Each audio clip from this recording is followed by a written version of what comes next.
নমস্কার, সুপ্রভাত। একটা সুন্দর সকাল। আর আজকে সকাল সকাল চলে এসেছি জগিংয়ের জন্য। আর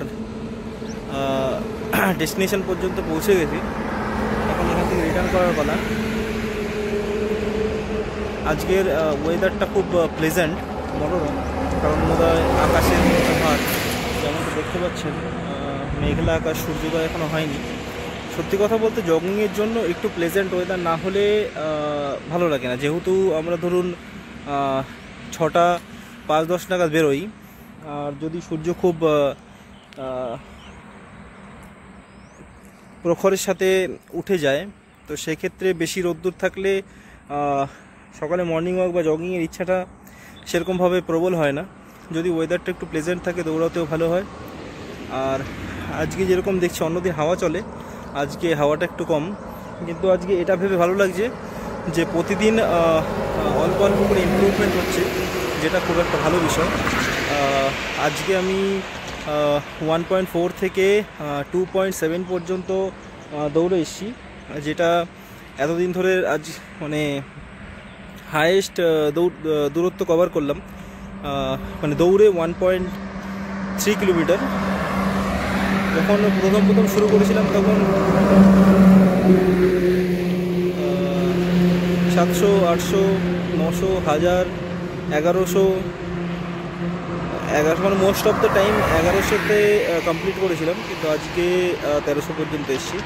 যেমনটা আপনি দেখতে পাচ্ছেন, এখানে কিলোমিটারের বোর্ড দেওয়া রয়েছে 2.8, তো 2.7 পর্যন্ত দৌড়ে এসেছি। আর ওখান থেকে 2.8 একটু হেঁটে আসলাম। আর দৌড়ানোর পরে খুব কষ্ট হয়, যেহেতু আমরা অত প্র্যাকটিসের মধ্যে নেই। আর যাই হোক, মাইলস্টোন কমপ্লিট করার পরে খুব ভালো লাগে। আর আমাদের কাছে চ্যালেঞ্জ হচ্ছে সকালে ওঠাটা।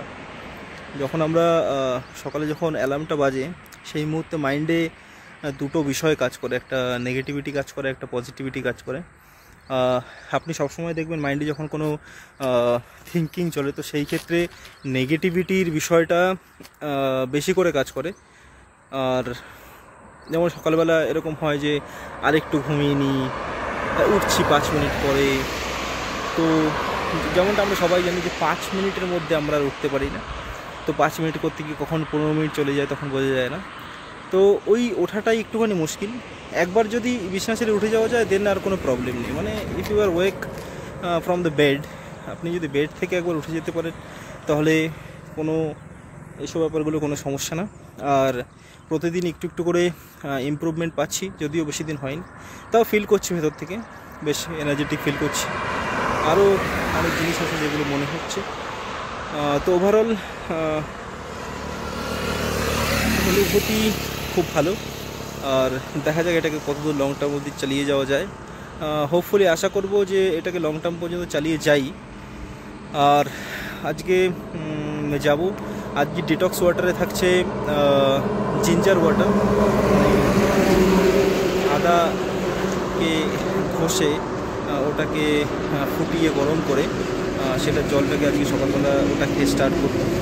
দেন বোধ হয় আজকে সকালে ব্রেকফাস্টে হয়তো দালিয়া খাবো। আর লাঞ্চে কী নিয়ে যাই সেটা এখনও ডিসাইড করিনি, সেটা ডিসাইড করে আপনাদের নিশ্চয়ই জানাবো। এরকমটা দেখতে পাচ্ছেন, সুন্দর ওয়েদার। আর আজকে একটা বিশেষ দিন, অফিস কলিগের বাড়িতে আজকে নিমন্ত্রণ আছে রাত্রে।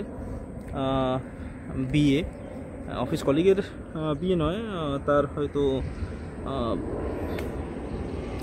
মানে হয়তো ভাইয়ের মেয়ের আজকে বিয়ে, তো সেই জন্য আমাদের সবার নিমন্ত্রণ অফিসের। তো আমরা মোটামুটি কালকে একটা হয়েছে যাবো, কিন্তু হয়তো আমাদের গাড়িতে, তো আমাদের 5 সিটের গাড়ি, তো সেক্ষেত্রে যদি লোক বেশি হয় আমাদের হয়তো একটা এক্সট্রা করে একটা দুটো বাইক অ্যারেঞ্জ করতে হবে। সেটা দেখছি, সেটা সন্ধ্যার পরে ডিসাইড হবে। আর অবশ্যই আপনাদের শেয়ার করব কারা কারা যাচ্ছি এবং বিয়েতে কী ওখানে মেনু থাকছে, এবং আমি কী খাচ্ছি বা সবাই কেমন এনজয় করছে সেটা অবশ্যই শেয়ার করব। টিল দেন সঙ্গে থাকুন। আমরা এখন বিয়েবাড়ি যাওয়ার জন্য প্রস্তুত। অলরেডি আমি ড্রেস আপ করে নিয়েছি, আমি জানি না কতটা কি দেখা যাচ্ছে।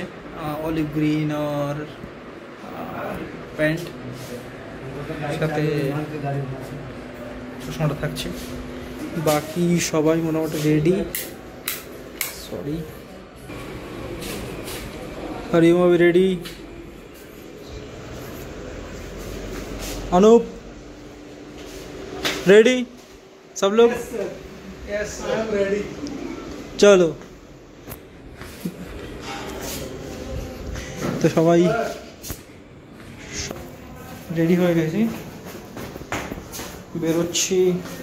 আমরা এখানে রুম থেকে 5 জন আছি, আর অফিস থেকে 2 জনকে পিক করব, তো টোটাল 7 জন। আর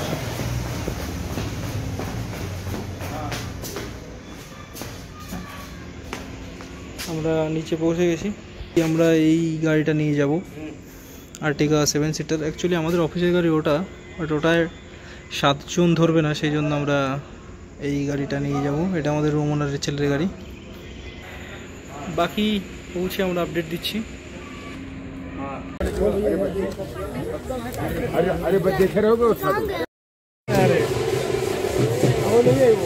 अरे भैया सब्जी, अरे रसगुल्ला खा लिया खा लिया।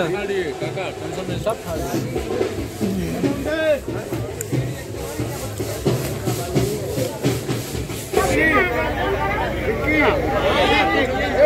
हमारे सर आए भैया, ऐसी बना दो सर हमारे।